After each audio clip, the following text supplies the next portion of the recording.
Good morning, and a warm welcome to your show, Sunny Mornings, Los Angeles.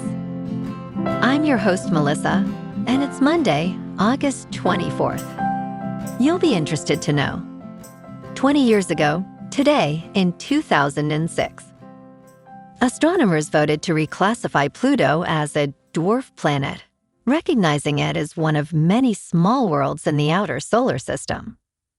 This decision refined how we define a planet, celebrated the advancement of planetary science, and opened the door to studying a richer variety of celestial bodies. So now you know.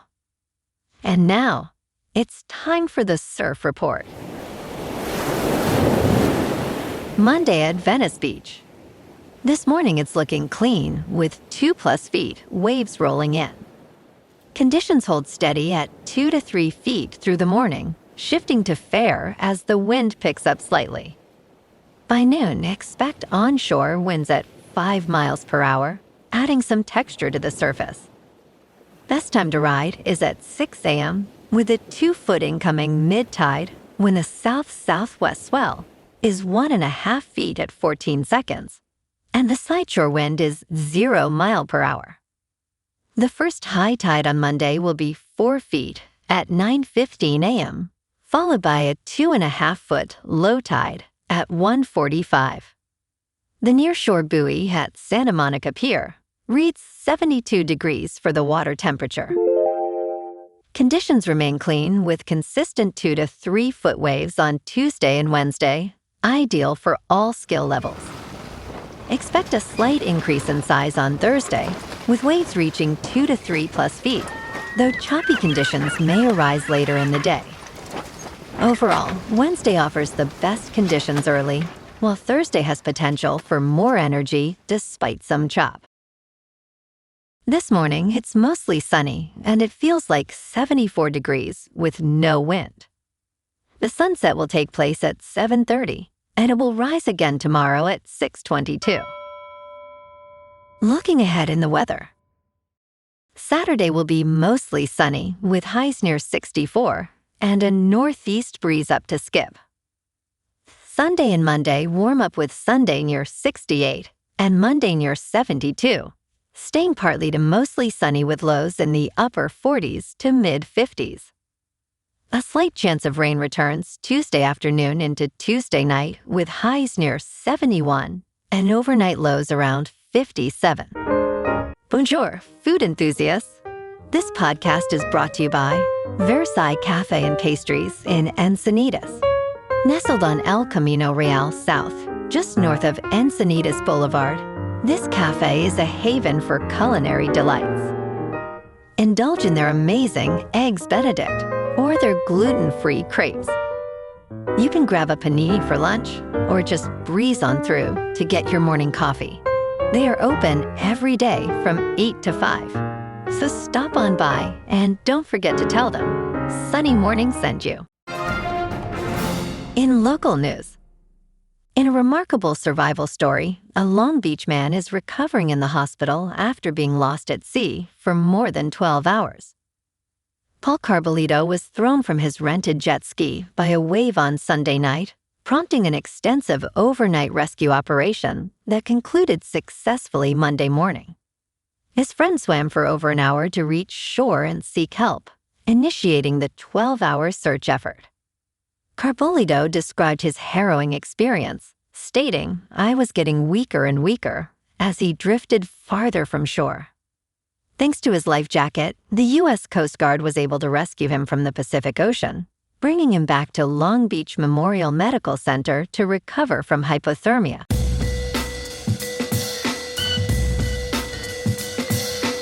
Now on to sports.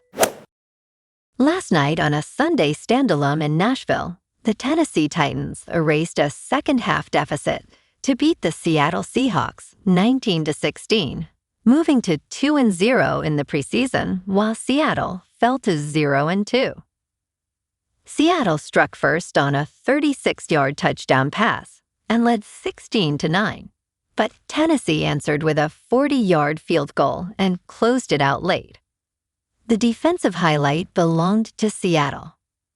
Linebacker Chaz the Rat chased down quarterback Cam Ward and stripped him, with Connor O'Toole adding a sack of backup Mitchell Trubisky. Ward flashed in his new system, including a 33-yard connection with running back Tony Pollard, alongside the rough edges expected of a quarterback still finding his footing. The result carries no playoff weight, but the roster battles inside it do. Tennessee's staff got another look at Ward managing pressure, and Seattle's coaches got more film on the Jalen Milroe and Drew Lock competition behind center. Both teams now turn to trimming rosters. In local sports, Dodgers swept the Pirates yesterday, shutting them out 4-0 behind a dominant Blake Snell. 6 innings, 2 hits, 6 strikeouts. Freddie Freeman went 2 for 4. That's 6 straight wins now, and LA sits at 80-51. They carry that momentum to Atlanta tomorrow afternoon, opening a series with the Braves at 4:15. Tyler Glasnow gets the ball against Bryce Elder in a big spot for the rotation. Over in free agency, the Lakers are gaining real traction on Jonathan Kuminga after Cleveland stepped out of the race. Oddsmakers now like Laz odds at around 50%. The holdup is finding a third team to absorb Jared Vanderbilt's money. On the football side, the Rams are watching Alaric Jackson, held out this week managing a blood clot recurrence, while the Aaron Donald unretirement saga rolls on with no decision yet. The Chargers locked up safety Derwin James Jr. long-term and got good news on Rashawn Slater's return to limited practice. And out at the Coliseum, USC's Jontez Williams landed on the Bednarik Award, watch list 5 days before kickoff. In top news, the battle over Italian brain road may determine ownership of artificial intelligence-generated art. Kids worldwide are enamored with these characters that appear on social media and in video games. A legal dispute in a California courtroom could clarify whether these characters can be used without compensating their creators. One side features a successful game company, while the other represents the original creators. The stakes involve potentially hundreds of millions of dollars in revenue. As the dialogue unfolds, the question of human authorship in AI-generated art becomes increasingly complex. Legal experts continue to explore how copyright and trademark laws apply in this evolving landscape. In business news, the big challenge for humanoid robots is still getting the technology to work well, according to industry leaders speaking alongside the World Robot Conference in Beijing this week. Robots are not yet as efficient as humans and take time to learn new skills, creating a bottleneck for the industry, Unitree's founder Wang Xingxing said. The U.S. Federal Communications Commission last month added foreign-made advanced robotic devices, including humanoids, to a list restricting imports to the U.S. Where the impact might be in the U.S. is on autonomous mobile robots, which are used in factories much more than humanoids are. Keenan, a startup, develops humanoids to use in conjunction with simpler delivery robots to handle laundry services in hotels, according to COO Wan Bin. In crypto movement, Bitcoin is up 3% over the weekend to about $77,000.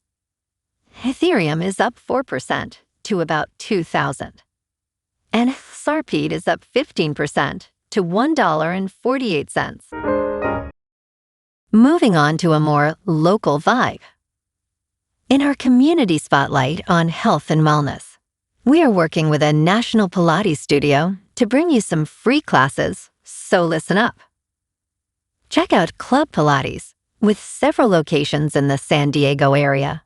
Pilates presents a comprehensive wellness approach, cultivating strength, reducing tension, and elevating mental well-being. Scientific research affirms its benefits. So now you can check out Club Pilates for a free class, with locations in Encinitas, Solana Beach, Oceanside, La Jolla, and more. Just be sure to tell them sunny morning sent you by. And now, back to the show. Let's talk tech. In a surprising turn of events, a Texas woman witnessed the future of delivery services when an Amazon Prime Air drone descended to deliver her package. However, the experience took an unexpected twist when the drone dropped the package directly into her swimming pool. In a video shared by ABC 7 News, she exclaimed, "Oh my God, oh my God," before reacting to the splashdown with, "Os asterisk asterisk asterisk." This incident comes as Amazon announced plans to expand its drone delivery service to 500 more cities across the United States. Despite complaints about noise and previous accidents, an Amazon spokesperson stated that incidents like this are extremely rare. And in entertainment news, Alan Ritchson's breakout year in 2026 has been marked by 2 major streaming projects on different services. He headlined the ambitious Netflix sci-fi thriller War Machine, which garnered over 139 million views in its first 90 days and earned a sequel, War Machines, now in development. Ritchson also reprises his role in Reacher Season 4, based on the novel Gone Tomorrow, which Prime Video renewed for Season 5 due to its success. Fans are eagerly watching new episodes every Wednesday on Prime Video, while also enjoying Fast X on Peacock, where Ritchson confirmed his return for Fast Forever. Well, alrighty folks, it's time for the quote of the day. And today, our quote comes from the American science fiction writer Arthur C. Clarke. And he said, "The only way of discovering the limits of the possible is to venture a little way past them into the impossible." And that's a wrap for this morning. You can check out our Instagram, YouTube, and TikTok for some captivating aerial videos with local news and the surf reports. Have an amazing day, my good friends. We'll see you tomorrow with another episode of Sunny Mornings, Los Angeles.